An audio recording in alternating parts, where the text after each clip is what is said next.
Hi everyone! Welcome back to my YouTube channel.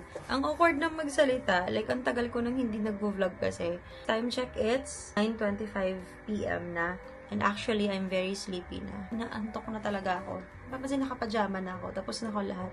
Naligo na ako actually, natuyo na lang yung hair ko. Yeah, hindi ko alam, nag-vlog ako. Kasi alam kong hindi ko na naman magagawa ng vlog to. The other day, nag-post ako sa IG ng Q&A vlog. Ayan siya. Q&A vlog, and I'm very grateful sa mga nagtanong and hindi ako dinog-show. Ayan sila. And I'm very sorry sa mga hindi ko naabutang i-screenshot kasi nag-expired na ulit yung IG.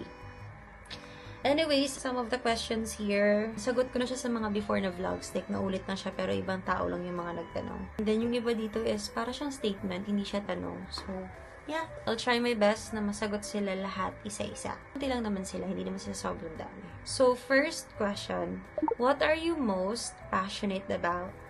Passionate about lately, ngayon, siguro sa work, I put extra effort kapag meron akong ginagawang task or kapag merong pinapagawa sa akin. Kunwari, pinapagawa ko ng program, pinapadesign ako ng ganito, blah, blah, blah, blah, blah. Most of the time, I put more extra effort that, English pa kasi. Ina-extahan ko, ganun. Ever since naman nung college ako, na-apply ko talaga siya. Before kasi nung college ako, si chika na naman eh. Naka-question ko yung self ko noon na bakit ang arte-arte ko pag meron akong ginagawang assignment, may ginagawa akong task. Sobrang OA ko, like, ginagalingan ko, ganun. Ina-extrahan ko. Tapos ngayon na-apply ko siya sa work. Increase. Charis lang. Hindi ko naman sinasabing OA. Hindi naman siguro OA yun. Pero I think it's a good thing. And it's a bad thing as well. Kasi may times na hindi na siya, alam mo yun, yung iyong effort mo, hindi na siya pasok dun sa, alam nyo na yun. Pero kasi, hindi ko pinagsisihan. Kasi, hindi ko lang alam, ako lang ba ganito, na kapag natapos ko yung task na yun, tapos parang satisfied ako, ang sarap sa feeling. Katulad kanina, ang dami ko natapos sa office. Ang OA ko nga kanina, mag-out na, naka-laptop pa rin ako. Pag nasa office ako, minsan naka-magnet na talaga yung puwet ko sa upuan. Like, hindi na ako nakakatayo. Kapag sobrang bet ko yung ginagawa ko, ganun ako kalala.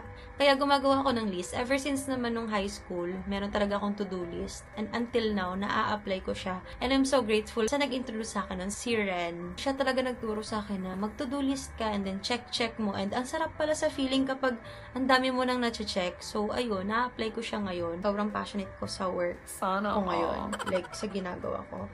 Although, hindi naman nawawala yung complain. Laging nang dun yun. Like, never yun. Kambal na yun lagi. Pero, parang tinatry ko yung best ko na i-enjoy ko yung process na ginagawa ko. Tinitake advantage ko din yung mabait yung paligid, mabait yung surroundings or environment sa pinag-workan ko ngayon. So, ayun. Hindi lang naman siya sa work, but sa mga ibang bagay din and sa ibang tao or sa ibang scenario. Like, I put extra effort talaga kapag gusto ko or like, you know, passionate talaga ako. Very committed ako doon.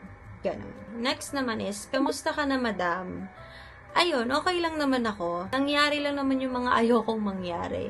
And it's okay. As in, it's okay. Kasi unpredictable naman talaga yung life. And yun yung reason bakit interesting mabuhay. Like, alam mo yun, ikot-ikot talaga. Minsan nakukuha mo, minsan hindi. Madalas nakukuha mo, madalas hindi. Parang ganun lang. So, ikot-ikot lang siya, girl. Ganun. And that's okay. That's life. Sa work ko ngayon, I choose to be grateful instead of complaining. I mean, yung complaining, lagi nga siyang kambal. Pero mas pinipili kong mag-enjoy at maging thankful. Parang like, kapag stress ako, pag nag-worry ako, ay, it's a blessing kasi may kinakastresan ako instead na wala. Gets nyo? You have to turn it to a positive na lang talaga. Yung mga negative na nangyayari. Kasi si negative, yung mga bad things na nangyayari, kambal sila lagi sa life. So, it's on you kung paano mo siya i-handle. So, ako, the way ko siya hinahandle, tinitignan ko yung bigger picture na parang, may reason to. Ang hirap mas stuck sa dark side. Like, galing na kasi ako dun eh. So, magpapaka-stuck na naman ako. So, yun yung reason kung bakit magandang na-experience nyo yung mga bad things, mga downside sa buhay nyo. May experience nyo siya ulit. At least, diba? Like, you're not starting over again. Parang like, from scratch. But from experience na siya. Meron na kayong background. You know what to do. I mean, like, I'm not saying na alam nyo na talaga yung sunod gagawin. Pero at least lang, alam ko na to ah. Parang ganon. Parang familiar na to. So, at least you have background and may idea ka na. Like, may knowledge ka na kung anong dapat gawin or anong dapat ma-feel. That's the power of having experience. Yung iba kasi naggagalit, nagre-reklamo. Ay, ba't ako? Sa dami-dami ng tao, ba't ako? Girl, it's a blessing. Basta ayun, you have to look on the brighter side of life lang talaga. But it's okay if you want to, ano ba yung tanong? Wait na, nawawala na. Nawawala na ako. Ayun, kumusta ka na, madam? Ayun lang naman. Okay lang po ako. I'm getting better. I really appreciate those people na, keep on asking me kung kumusta ako. Guys, okay lang ako, guys. Pero thank you so much sa mga nagtatanong, nag-PPM talaga. Like, nagfa-flood sila kung okay lang ba ako. Nag-aaya sila ng coffee, nag-aaya sila ng milk tea, nag-aaya sila ng hangout. Guys, okay lang ako. Kung pwede lang pumayag ako dyan sa mga aya nyo. Wala akong time, guys. Sobrang busy ng lola nyo. Anyways, yeah, I'm okay, guys. Thank you so much sa pag-check sa akin. Next is, how do you handle rejections? I think by accepting it. For me kasi, mas gusto ko nire-reject ako personal. Like, prangka. Instead of ghosting, like, without saying any word, mas gusto ko yung dinediretso ako. Gusto ko lang sabihin na, no message is already a message. No response is already a response. I handle rejections by accepting it na, okay. Kasi kung gusto naman talaga nila, they will do something about it. But they didn't. Period. You don't need to chase someone who disrespect you, who don't value you. Sana hindi na tayo maka-attract ng ganyang klaseng situation, ganyang klaseng treatment. Next is skincare reveal. So, sa skincare ko, I think isa-separate ko siya. Pero lately, I've been using the original. Like the facial wash, yung moisturizer, yung sunscreen. Pero nasa TikTok shop lang siya. Doon ko siya nabili. And guys, pero humiyang talaga siya sa akin, si the original. So, might as well try nyo na din. Malay nyo, humiyang din siya sa inyo. Next is, paano mo malaman kung the one na siya para sa'yo, char? Actually, ito na tanong na to before eh. Pero before, sobrang confident ko magsalita. Kasi I was in love that time. Sagot ko before ha, sa dati kong vlog. Sabi ko doon is, kapag nagsistay pa rin siya kahit sobrang gulo na. Basta something ganun yun pagkasabi ko sa last vlog ko. So ngayon, hindi ko na siya masasagot na ganun. Kasi that's not love. Like, staying kahit sobrang gulo na. The one, I think kapag pinag-pray mo siya. Alam niyo yung saying na, how to lose a guy in 10 days, how to lose a guy in 5 days, how to lose a guy in 3 days. May sagot dun eh. You have to pray the prayer. And promise, sobrang effective niyan sa akin. Kasi I've been in a relationship for how many years. Pero once kapag pinag-pray ko yung prayer, nawawala sila bigla. I don't know. Pero I think it's alam mo yung answered prayer siya na masakit. Kasi nawala eh. Okay, hindi ko na siya sasabihin, but yeah, you have to pray the prayer. Ang ibig sabihin ko dun is, yung prayer na, Lord, kung hindi siya para sa akin, tanggalin mo siya. I swear, wag na wag niyong tinetest si Lord. Sobrang isang snap, tanggal agad yan. Kung hindi siya para sa'yo. But yeah, paano mo malalaman kung siya na yung the one? I don't know how to answer this anymore. Kasi sobrang sukong-suko na din ako sa love. Like, I don't believe in love anymore. But I don't know. Siguro kayo, kung ano bang sagot dito, paano mo malamang the one na siya para sa inyo, I don't know. Ano routine mo after work mo? Curious yarn, ha. After work ko, biyahe. And then kapag maaga ako nakaka-uwi, and then kapag hindi umuulan, I always do the walking therapies, yung walking. And then tinuloy-tuloy ko siya. Yun yung reason bumili ako nung headset ko or yung headphones ko. Kapag gamit-gamit ko yun kasi habang naglalakad ako, hindi ko alam na malakas na pala yung lip sync ko. Tapos may tao na pala sa gilid ko. Tapos feel ko yung music. Kaya kapag nagaganon ako, inaangat ko yung isang left ear ko, ganyan, sa headset ko. Para rinig ko yung boses ko, baka ang OA na ng pagli-lip sync ko. Kasi minsan feel ko kasi gabi eh. And yun yung gusto ko pag gabi nag-walking kasi ang lamig. And then kapag holiday naman, kunwari, walang work tomorrow, sa morning ako nag-walking, tapos natutulog na ako sa gabi. Feel so good din mag-walking sa morning. Lalo na pag sobrang aga kasi ang lamig sa feeling, ang lamig ng hangin, ang ganda ng sunrise. Si ate ko, si healthy living na. Pero ayun lang naman yung routine ko after work. Before kasi palong-palo ako sa work. Like kahit nasa kwarto ako, gumagawa ako ng work. Tapos ngayon na-realize ko bigla, ay hindi. Sa office ko siya gagawin. Doon ako bayad eh. So, pag nasa kwarto na talaga ako, me time talaga ako, girl. Lately, yung happy pill ko ngayon na vlogger, sila Yo Bob. Yo, Bob! Happy pill ko sila ngayon. Sila yung pinapanood ko kapag habang nakain ako ng dinner. Hanggang sa inaantok na ako. Actually, inaantok na talaga ako. Pag 9 PM onwards na inaantok na talaga ako. Tapos nakakatulog na ako. And I'm so happy kasi lately, hindi na ako binabangungot. Siguro kasi wala na akong iniisip. Iniiwan ko yung stress ko sa work sa office. Like, iniiwan ko siya. Pag nag-6 na talaga, ay girl, go home. I need to go home. I need to sleep. I need to rest. Ganun na talaga na sa utak ko. Like, hindi na ako bayad dito. Kahit pa paano, I know how to handle my stress anymore. Dati kasi sobrang OA ko na parang, hindi ko na kaya. OA ko. Like, hindi ko na kaya. Ang dami kong gagawin. Kaya ko naman pala. Gusto ko lang magdrama. Tapos pagkagising ko, ay, hindi nyo naman na tinatanong yun. Basta yun lang yung after work ko. Next question is, grabe pansin na pansin ko pagpayat mo. Share some tips.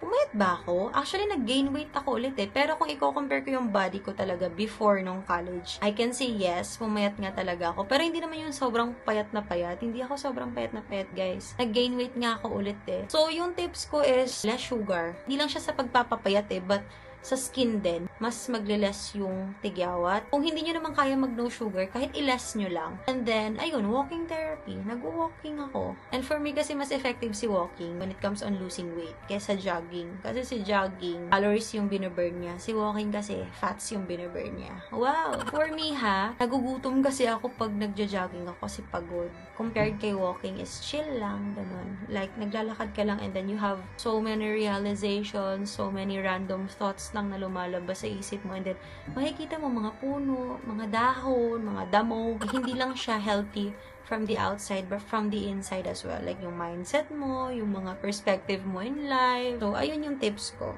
Kumain ka ng tamang pagkain, like healthy foods talaga. So lately, yung mga iniinom ko ngayon, may halong chia seeds. Ay, si ate ko, who is she? Sinabi kong less sugar, bawasan niyo yung kanin. Yung kanin kasi talaga kontrabida sa Pinoy eh. Wala naman akong sinabing hindi kayo kakain ng kanin. Wala naman talaga nakakataba na food. It's just disiplina lang talaga, girl. Kasi before kasi ang OA ko kumain, like parang wala nang bukas. Pero ngayon, pwede naman pala kumain ng malagyan lang yung tiyan and normal lang, ganun.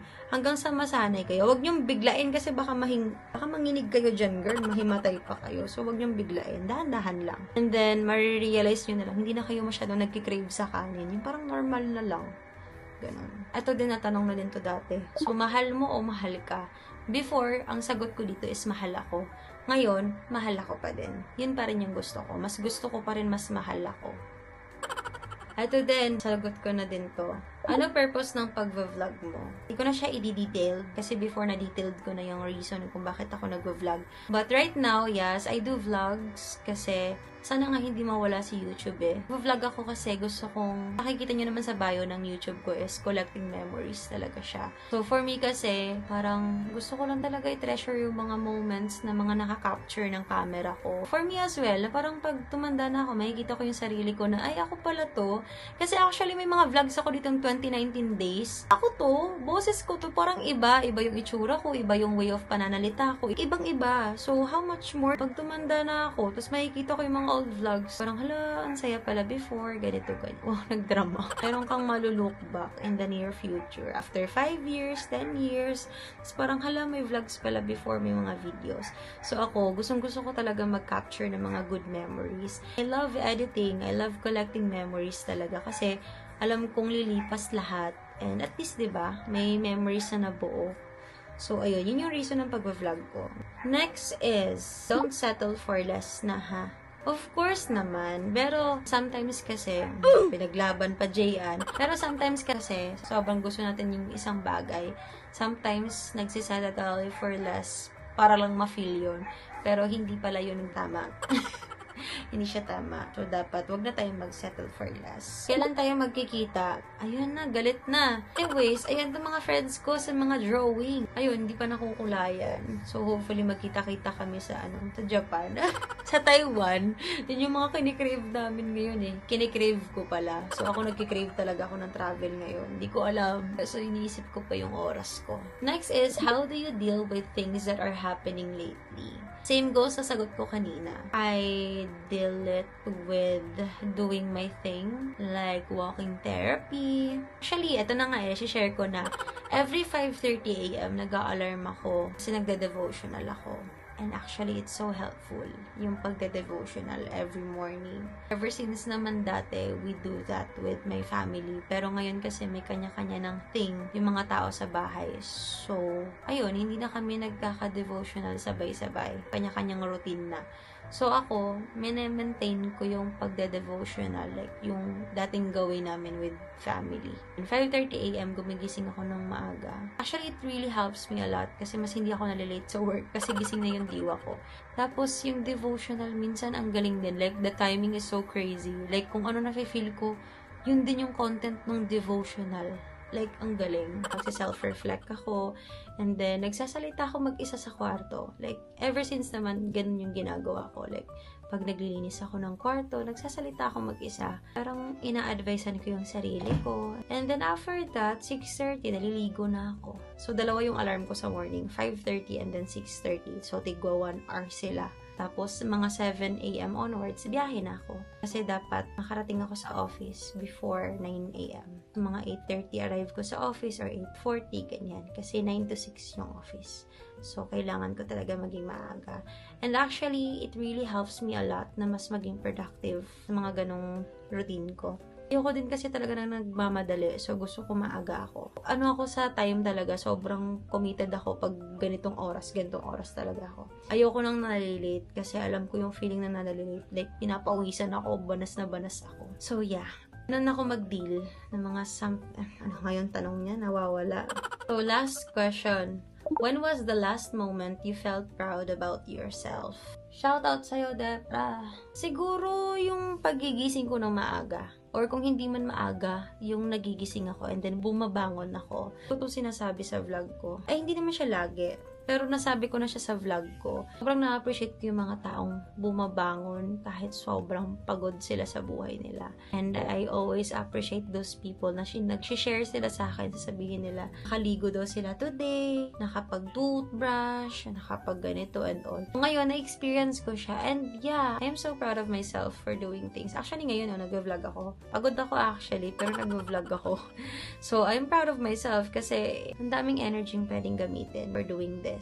Pagigising, going to work, kahit sobrang pagod ako pero bumabangon ako. Ayun, sobrang proud na ako sa sarili ko. Pagiging maaga ko, yung routine ko. Sobrang pagod ako mentally, physically, like lahat, emotionally, spiritually, pagod talaga ako. Pero after work ko, nagwo-walking pa din ako. And mas gusto ko talaga ng may ginagawa ako. Mas okay ako dun, may ginagawa ako. Kung sino man yung nanonood ng vlog na to, hopefully gawin mo din yung sarili mo. Like, do something about it. If hindi mo siya feel gawin, edi wag mo munang gawin. Like, try mo na lang the next day. Malay mo, bet mo na siyang gawin. Kanya-kanya naman kasi tayo ng strategy when it comes on getting better. Depende na. Grabe, inaantok na yung mata ko. Tignan nyo, inaantok na yung mata ko. Like, nakaganon na ako habang nagsasalita. Ayun lang naman yung last question. So, time check, it's 9:54 p.m. So, inaantok na talaga ako, guys. Ayun, guys, thank you guys for watching. Thank you so much sa mga nagtanong. And I hope nag-enjoy kayo sa vlog na to. I don't know kung may natutunan kayo, but ayun, sa mga advices na binigay ko, kanya-kanya naman tayo ng opinion. But again, I am so proud of you guys for doing those things. Basta, ang gusto ko lang sabihin is, just do what makes you truly you. Gawin nyo kung anong sa tingin nyo ikakasaya nyo. Gawin nyo kung anong gusto nyong gawin. Basta as long as you're not, you know, apak-apak other people. Just do your best sa everyday ng buhay nyo. Be kind to yourself talaga. Stay happy. And if you're sad, tara, ice cream tayo. Kain tayo ice cream. Treat nyo yung self nyo. Kape kayo, coffee kayo. Kung anong gusto nyong kainin, anong gusto nyong inumin. Ako gusto ko milk tea. Ako when I feel down, binibilan ko yung sarili ko ng mogu-mogu. Yung lychee. And I feel good na. Like, I feel better na. Like, yun yung comfort drink ko. Pero, ayun. Sana hindi na ako down kasi nauubos yung pera ko. Bili lagi. Treat yourself, guys, and please be kind to yourself. Kasi, yan na lang yung kakampi mo o kaaway mo pa, diba? Sobrang hirap magkaroon ng kaaway. Lalo na sarili natin yung kaaway natin. Focus lang kayo kung ano yung nagmamatter sa buhay nyo ngayon. Kunwari, job, work, school, sarili nyo. Basta, lagi nyo tandaan na if it's out of your hand, then it's also out of your head or mind na din. Like, kung anong sasabihin ng ibang tao, hindi mo na, it's out of your hand na. So, don't think about it na. Grabe, inaantok na talaga ako. So, yeah, magtatad na talaga siya and inaantok na talaga ako. So, ayun lang guys. Thank you guys for watching. Don't forget to subscribe to my channel. Follow me on my social media accounts. Naka-deactivate pala ako. Bye! See you on my next vlog. Bye!